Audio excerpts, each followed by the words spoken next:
اس وقت جب امریکہ میں وسیع پیمانے پر کووڈ-19 کے ٹیسٹ، ویکسین اور علاج دستیاب ہیں اور صدر جو بائیڈن دوسرے ورچوئل اجلاس کی میزبانی کر رہے ہیں، انہیں باقی دنیا کے لیے بھی ایسی ہی امیدیں ہیں۔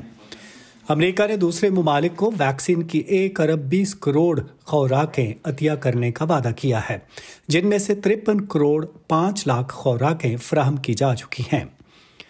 وائٹ ہاؤس کی پریس سیکرٹری جین ساکی کا کہنا ہے کہ سربراہی اجلاس صرف ویکسین کے بارے میں نہیں، اس میں صحت عامہ کے شعبے میں افرادی طاقت کو بڑھانا اور انہیں تحفظ دینا، آکسیجن کی ترسیل کی تنصیبات میں اضافہ کرنا اور علاج تک رسائی بڑھانے کو یقینی بنانا ہے۔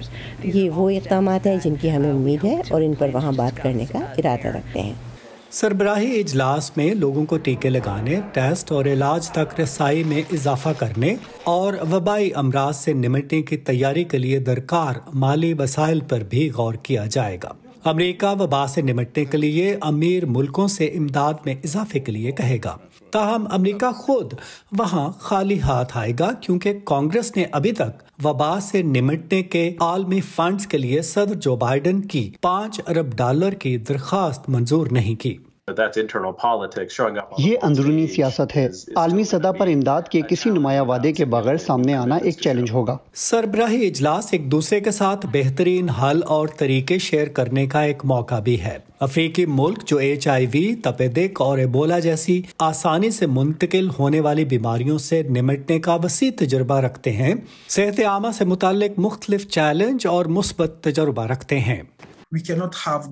مختلف حالات کے لیے ہمارے پاس صرف ایک حل نہیں ہو سکتا، تو سب سے پہلے سننا اور سمجھنا ضروری ہے۔ حقیقت یہ ہے کہ پہلے سمجھا جائے اور عمومی طور پر مختلف ممالک اور شراکت داروں کے ساتھ مل کر اس کا کوئی مناسب ترین حل تیار کیا جائے۔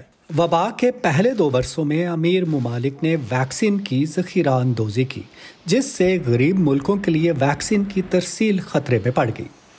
جیسے جیسے دنیا بحران کی مینجمنٹ کے مرحلے سے باہر نکل رہی ہے، سرگرم کارکنوں کا کہنا ہے کہ ویکسین کی مساوی رسائی کو یقینی بنانے کے لیے بہتر ربط و ضبط کی ضرورت ہے۔